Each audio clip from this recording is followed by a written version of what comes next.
Welcome back to My Fin Journey, the podcast where we unpack the mindset, the money moves, and the intentional decisions behind real financial transformation. Sometimes people wonder, what if you didn't need a vacation because your life felt that good? Today's guest actually lives that life and built it from the ground up. She retired at 35, survived 3 decades in the Alaskan wilderness, competed as a bodybuilder, built a business, trained sled dogs, and now she coaches high achievers to escape the emotional prisons that they built with their own success. Her name is Katherine Hood, and this isn't your typical money mindset episode. In this conversation, we talk about how she rewired her beliefs about money and freedom, the financial traps high performers fall into, and how building a life where wealth, purpose, and peace coexist. If you've ever felt successful on paper, but empty inside, or if you're chasing financial freedom, but don't know what it actually looks like, today's episode is your wake-up call. Let's dive in. Katherine, welcome to My Fin Journey. Thank you. Thank you so much for the welcome, and I appreciate all your hard work and effort. So glad to be here. No, you're too kind. So I know we were talking right before we hit record. You mentioned that you retired at 35. What does retired mean for you? Retired means to me that I wake up without an alarm. I create a life that I absolutely love and jump out of bed excited to learn, support people, help people, provide value, just give, give, give. It's fulfilling, it's meaningful, and I wish I would have known what I knew today back at the beginning. I'm basically 21. Like, I wish I would have known everything I knew today. I would have been lethal. I believe it. I believe it. So when you talk about that, retiring at 35, are a lot of your friends, a lot of the people you interact with, are they living that type of lifestyle? No, they aren't, unfortunately. A lot of people that I meet or work with are living in a really sped up world, right? In their mind and their reality. Their mindset is of more, more, more, do more. And I don't have enough time. That's really what's fused out of their language with their paradigm. And that's what they believe is what it takes to be successful. And why do you think that they're kind of caught up with this hyper consumerism, that they don't have enough time or that they need more? Really, I was in that whirlwind too. Right? I was in that whirlwind. And really, I think if I could really summarize it, I thought I will be happy when. It just was, I will be happy when I get land the next bonus or hit the next milestone or get the recognition or win the trip or the award or hit another high or whatever. I just really was chasing this finish line that I kept crossing finish lines, and then it might have been a burst of joy for a moment or a day, but then the next day I would just chase another bone. So it's just really about a belief that feeling is outside of me. That's what I thought. It's in more money, more trips, more cars, more houses, more this. And then at one point I thought, well, I'll get my body to look a certain way and then I'll be happy. So that's where the bodybuilding piece came in. No, that's really helpful. So, Catherine, help us understand how you went from that mentality, which is maybe most people we interact with are keeping up with the Joneses, are kind of chasing one high to another. It might be the fast car, the big house, the quote unquote perfect children, whatever that means, or like the perfect education, whatever that means, the perfect job title, etc., to maybe where you are now. Help us understand that mindset shift. It was really a journey, and I had a lot of resistance towards it. 15 years ago, I would have said, oh, happiness is an inside job. I said that with conviction. I said that with my intellect, but my behaviors, my actions did not show that. My behaviors and my actions showed that I believed that happiness was outside of me. It was in that job title. It was in that recognition, the fame, the fashion, the sports car, all the things, and the body, right? My bodybuilding journey truly was, I stood out in my front yard and I was like, okay, I have all these things. I've checked all the boxes. What I don't have is the perfect body. 18 months later, I won my first bodybuilding show. And for 2 days, I was on this huge high and then I crashed. I got lower and darker than I was before the 18 months started. So it's really a game of hard knocks, a game of really doing all the things and still feeling like there's this big empty spot. So truly, I had to just do things, do. And then I had to realize, well, it's not about doing, it's being a human being. And so it's really about, I got a coach. I had someone really point out that I was in that consumerism warped illusion that, eventually I'll be happy when I get X, Y, and Z. And truly it is a slippery slope and it's seductive. And that's really enlightening, Catherine, because I think you hit on a lot of different things. To really summarize, that first point kind of felt like getting a coach, which I think for a lot of people, we look at teachers, we look at coaches as like those who can't do, teach, those who can't do, coach.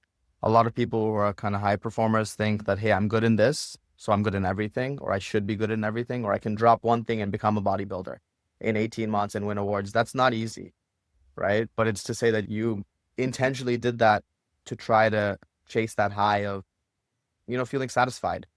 And then ultimately, I want to understand your mentality before you hired a coach, how you found that coach, and then after, if you don't mind. So the first coach I hired was back when I was an insurance agent, 22 years of an insurance agent. I think they didn't call them coaches back then. I wanted to sell a copious amount of life insurance because I knew that was to gamify my business and to capitalize the most income, land the biggest bonuses, and get the most recognition. That's what I needed to do. So I hired someone, and he truly was a real hardcore, bold coach, more of a teacher. He really told me what to do. More, I guess maybe a mentor would be a better term.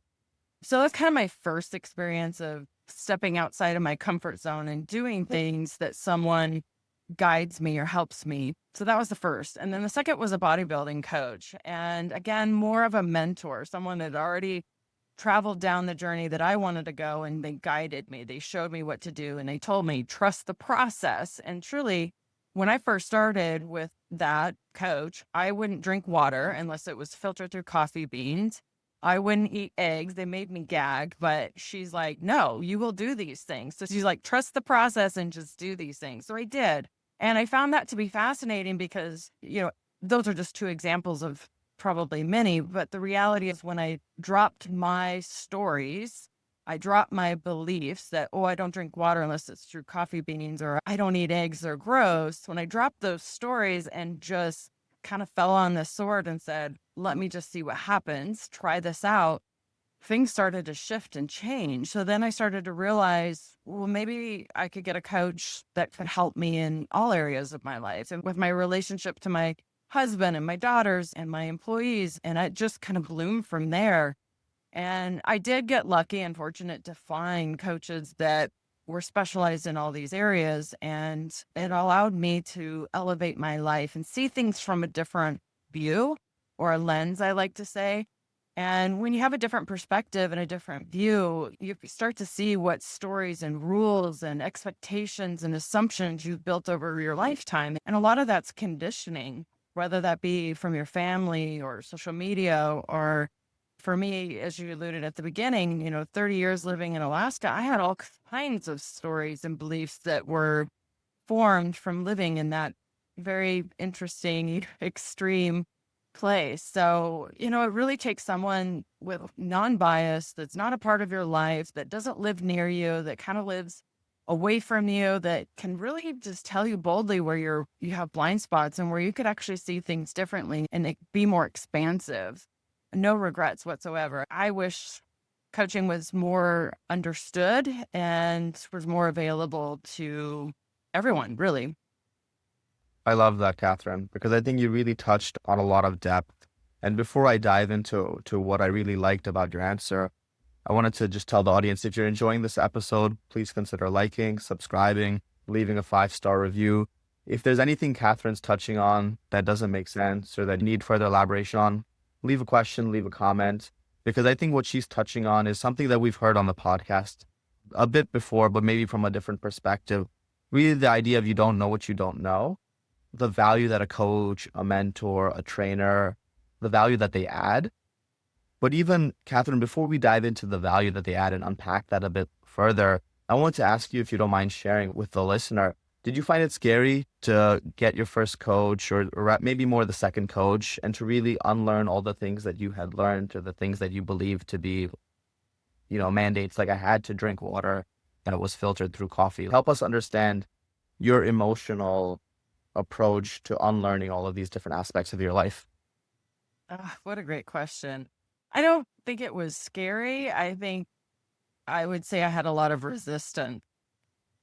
I would say the younger version of myself, as the way I like to describe it, the 15 years ago, if we could reel back time, I was righteous.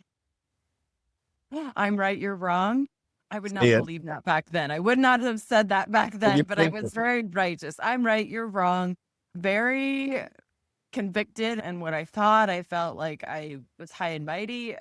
So that I had to really come off of that high horse and really have a little humility. And so I think that was probably the biggest resistance, is really shining a light on my ego and going, oh, there you go.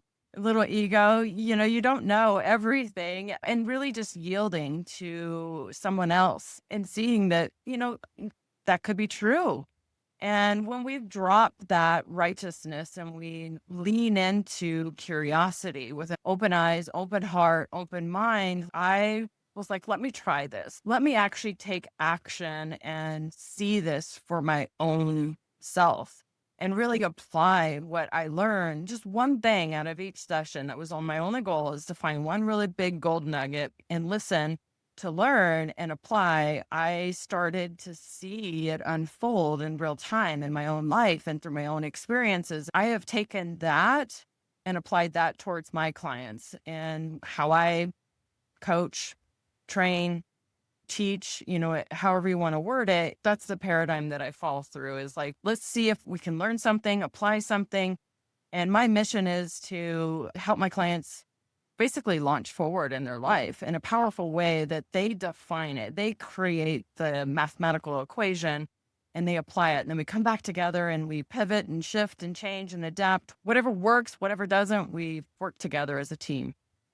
That's very interesting, Catherine. So you're alluding to different clients that you coach. I'd love to maybe peel back the layers a little bit, understand what type of coaching you provide and maybe what the average client looks like. By that, I mean, who's coming to you? What are they hoping to achieve?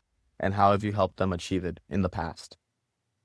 So it's interesting. I have pivoted and shifted through the last 7, almost 8 years now of coaching in my avatars. But currently, right now, what I have been attracting into my coaching practice are the powerhouses, if you will, the people that are really high performing. However, they are feeling like they're walking around with concrete boots, in a way that they have a supervisor or a boss, someone that's above them in a leadership role that's kind of snuffing them out in a way.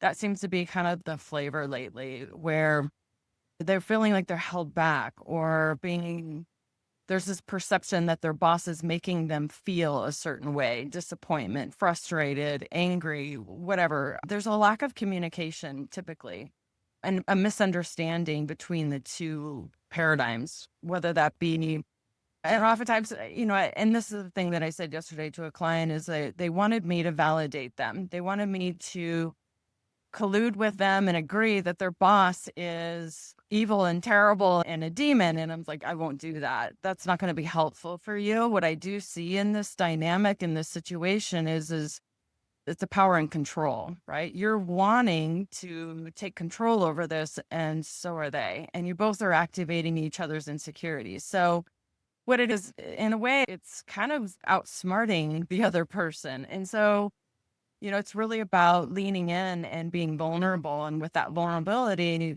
you'll be able to actually connect with this person, rebuild this relationship from the ground up. So that's really the flavor lately, is, and not necessarily a business owner, because the business owner typically is leading the show, but it's those that are in a role that does have some sort of leadership qualities towards it, but they have someone superior to them that's holding them back or preventing them from promoting or getting higher into their field that they're in. It's a lot of law enforcement, and medical is another arena that I'm attracting and drawing in new clients, and insurance too. So it's really about navigating that communication and navigating in a way that we're no longer pointing a finger and blaming and complaining. We're shifting and moving to seeking to understand and helping. I help my clients communicate in a way that drops that blame and complain and open up more curiosity. Again, opening up the curiosity of the mind, heart, and the presence. And so that seems to be kind of the flavor lately. It's interesting that you say curiosity. I would love to have your perspective on this, Catherine. When you look at a lot of your clients, do you feel like it's more soft skills that you're helping them with, or is it something else?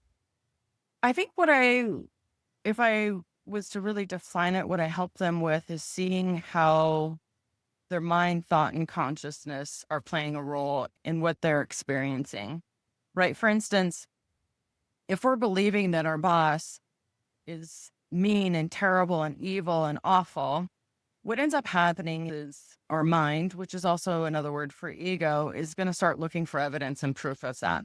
Just like I had a client yesterday she could list off a million different reasons and proof and evidence that her boss is evil and terrible and, the devil.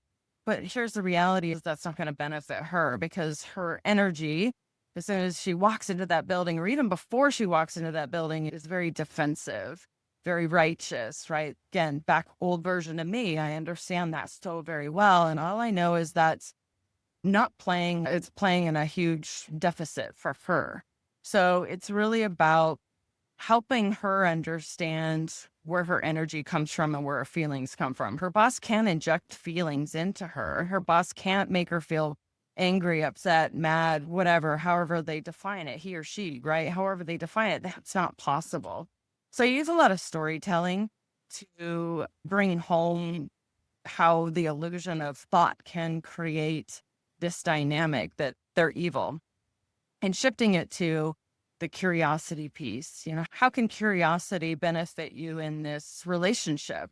And out of curiosity, whenever we're righteous and controlling with someone else, it's only because we are within ourselves, right? So again, back to the old version of me, I was very righteous and controlling because in my mind, I was right all the time in everything that I did. I'm right, they're wrong. I'm right, they're wrong. And then I projected that out onto everybody else. So when we see that the relationship to ourself and our life has that right there is the foundation of how we treat other people. Okay. So what I like to do is pull back the screen and go, okay, how are we being righteous and controlling in our own mind to our own self? And really point this out and kind of just shine a light on it with curiosity, not to shame or guilt or create any kind of negative feeling, but out of curiosity, how are you being righteous and controlling to yourself? And really what ends up happening is those people that are like the older version of me, they kind of go, oh yeah, you're right. I am very hard on myself. I'm a perfectionist. I demand things at this high level, or else I'll work 18 hours a day, or I will work through the weekend, or I will clear off my schedule. And we're kind of hard on ourselves. To have that relationship to ourselves and our own life, we kind of pour out onto others that same type of mentality or that same behavior. That's what I really end up helping most of my clients with, is really putting their feet on the ground, recognizing, having the awareness of the behaviors and thoughts that are creating this in their own life. And once we clean that up, then they're able to have a relationship to others, be it their boss, their spouse, their partner, their mothers, fathers, or adult children. I love that, Catherine. I think it's really powerful, the self-awareness that you're talking about, to say if you know yourself, if you know how you interact with and manage your own life, then you'll kind of start to see how you interact and manage other people. And I'm curious to see from your perspective, Catherine, do you think that's also a reflection of how people approach money and their own personal finances? Absolutely. That relationship you have to yourself, to life, and then to money all interconnect, right? So, I have worked with clients in the scape of money. And it's interesting how again, cultural, society, consumerism, all these things that we're taught and we believe through family dynamics, or those people that we spend the most time with, or what we watch, what we listen to, all of these things feed into what rules we create around money, what we believe about money. And that has an enormous impact on our overall emotional, mental well-being. So you're touching on rules a little bit, and you also alluded to previously unlearning a lot of the mindsets that you had previously created. And at the beginning, you also alluded to being able to retire at 35. So help me understand, what are the kind of maybe one or two money mindsets that you had to change to be able to retire and create that financial security for yourself and your family? So I hit rock bottom 2005, like completely. After all my bills were paid, basically went through a pretty ugly divorce. After everything was paid, I had $36 in my bank account. That's it. I'm talking about paying employees, everything. I had credit cards all paid off, everything. I had $36 to my name. But I remember sitting there on the floor and feeling completely at peace. So I think that, life of hard knocks is how I learn. And it's really doing things the hard way and really embracing not pain as a bad thing, but as a tool to learn. I learned so much through the things that I have experienced. And from that $36, I skyrocketed. I mean, I really hit ground zero super hard, and I bounced back like just, yeah, I tripled my business in such a short period of time. It was head turning. And so, it really is. And that was what got me through the divorce as well, I will say, is I let go of all materialistic things. I let go of money. It was just like, here you go. Let's just settle. And I knew what number would get that resolved and get things moving in a positive way. And truthfully, as a result of that, I wasn't attached to money. I wasn't clinging to it. I wasn't using it as a trophy. My relationship with my ex-husband is amazing to this day. He's like a brother, if you will, in a way. We have 2 kids together, so that's, imperative. And I think that really showed my 2 daughters how important it is for relationships, right? To have healthy relationships with people, even if you don't agree with how they think and what they do and their behaviors, you can still maintain a healthy relationship with someone. So that is, yeah, that's a big part of it. You said two really powerful things, at least from my perspective, Catherine. Number one was when I stopped worrying about money, when I stopped thinking about money, when I stopped chasing, money was attracted to me and money started flowing to me. And this is something that I've noticed in my own life. I've noticed from other people, and I've noticed it's something that's not really talked about. And the other thing was, you don't have to like somebody to have a functional relationship with them. And I think from my perspective, you alluded to it, but it's one of those things that sometimes it's like negative energy. You're spending all this energy hating somebody, or you alluded to the person you were coaching yesterday and how they think their boss is out to get them. But if you just change the mindset a little bit to say, hey, they're not out to get me. No one's out to get me. Everyone's focused on their own lives. So let me focus on my own life. Let me be a little bit maybe positive in my mindset. And then more opportunities will kind of flow to me. So I wanted to maybe hear your perspective on if that kind of sums up how you approach life and how you advise clients to approach life. Really, how I approach life and what I work really closely with my clients is how they want to feel. Okay, so every new client that I work with, they can ad nauseum 30, 40 minutes describe what they don't want in their life, how they don't want to feel. And when I ask them, and I let them like fully, let out all the air in the hot air balloon, let them just barf up everything that they don't like and that all that negative energy, and I ask them, how do you want to feel? 99.9% of my brand new clients are tongue-tied. They don't know how to describe it. And if you can't describe it, you will not experience it and you will not create it. So it's really about asking myself that question anytime I start to feel a feeling I don't want to feel. For instance, if I'm on the highway and someone starts driving really close to me, from my view, from my rules, from my expectations, because I lived in Alaska for so many years, I should be able to see your headlights. I should be able to see your bumper from my rear view mirror. But here in Washington State, that's not how everybody drives here. Typically I'll look at the rear view mirror and all I can see is their windshield. I'm like, what's going on? But what I do know is if I'm sitting in the car driving and I experience that and I look in my rearview mirror, I know that person can't make me mad. I know that person can't inject feelings of fear or anxiety or worry or any of that into me. So I know that if I shift my mind to how I want to feel and truly answer that question with conviction, with every part of my being and my DNA and my bone marrow, I know that I want to feel safe. I know that I want to feel grateful for the fact that I can drive, that I have the ability to drive. Because at 32, I had my first back surgery. I've had two, pain-free today and amazingly mobile, and I can do anything I want and still bodybuild. But I do know that gratitude is a really powerful word. What else do I want? What else do I want to feel? I want to feel patient. I want to feel calm. I want to feel free. I want to feel light. I want to feel expansive, right? So when I start to get creative in that moment and use words that describe how I want to feel, it lights up my brain and gives me the awareness of what to do in that moment.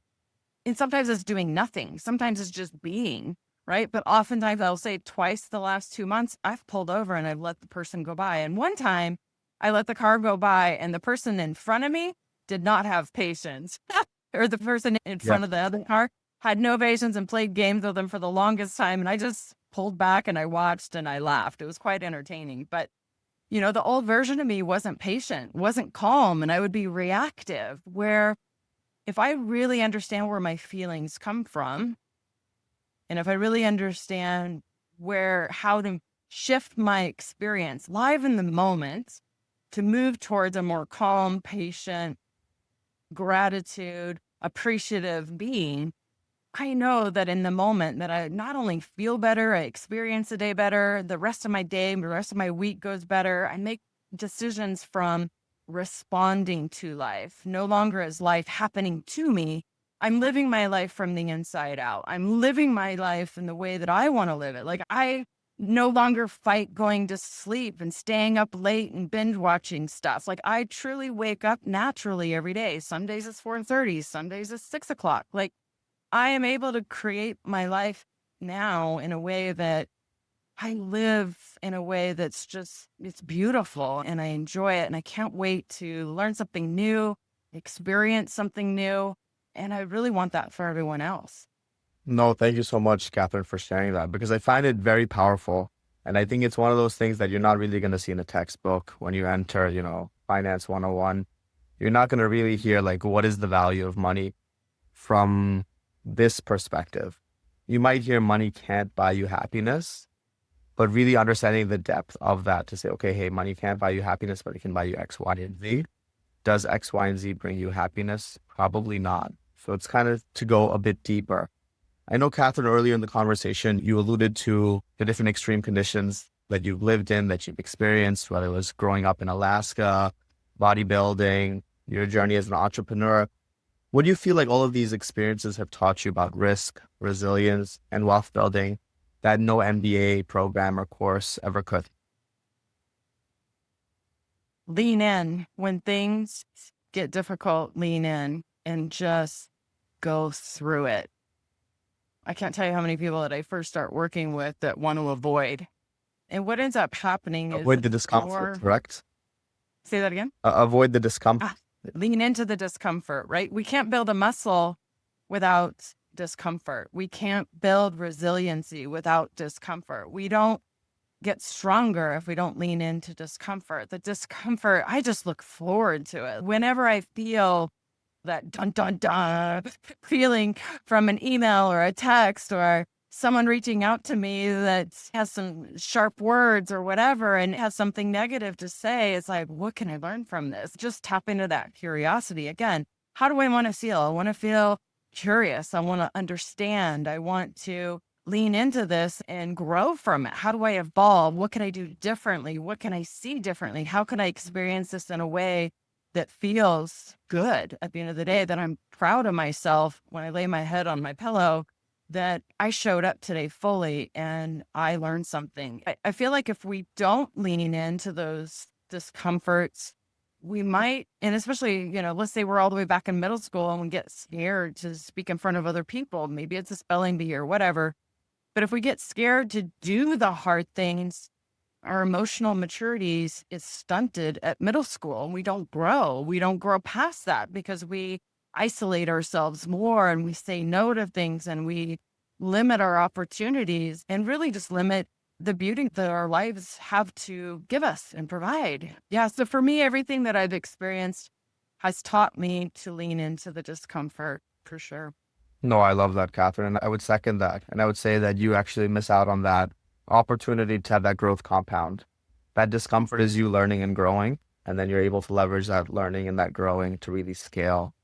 So, Catherine, I mean, I've loved the conversation. I'm sure the audience has as well. If they were looking to reach out to you either to learn more about your mindset, to learn more about your coaching programs, or just to connect, what would be the best way for people to reach out to you? Well, you can find me on LinkedIn, Katherine Hood. And you can also text me at 509-800-7264. My website is mypowerupcoach.com. So any of those, reach out to me, send me a message. Love to have a conversation with you. No obligation, no pressure. I love serving. I love helping. I love providing value. So even if we jump on a call and you just want to toss something my way, something that you're struggling with, something that's feels like a barrier, feels like a challenge, I'd love to support you in a 30-minute, 45-minute call. I absolutely love to serve and provide, because what I know ends up happening is that has a ripple effect. So if I touch someone in a way that they see things in a different way, it impacts all the people that they're in contact with as well. I just appreciate this time with you today again. I can't tell you how much I appreciate you and all you do on this podcast. No, you're too kind. You're too kind, Catherine. I mean, from my perspective, if there's one thing I would take away from your journey and the conversation, is that a lot of this is very intentional. And sometimes the process of being intentional can be difficult. It can be, trudging through that mud. It can be uncomfortable. And in that uncomfort, there's so much growth, whether it's an individual looking at their personal finances, looking at their emotional responses to their boss, looking at why they're not growing in their career. There's so much to think about and to reflect on, but the first step is figuring out, what do you want your life to look like? Like you said, a lot of us know what we don't want it to look like, which to me is that first step. But really, once you have the clarity on what you want it to look like, then you can really build out that picture, that image, and then, chart that path. So to summarize, it really feels like it starts by understanding how to think and then really learning how to invest your time, whether it's your first dollar on your first property or building that lifestyle and not really having to worry about money. So once again, Catherine, thank you for joining us. If you found value in today's podcast, please consider subscribing to the channel so you don't miss a future conversation. Leave us a 5-star review and comment with your biggest takeaway. And reach out to Catherine. If her story resonated, we'll have all of her information in the show notes. Thanks again, guys. Speak soon. Bye. Thank you.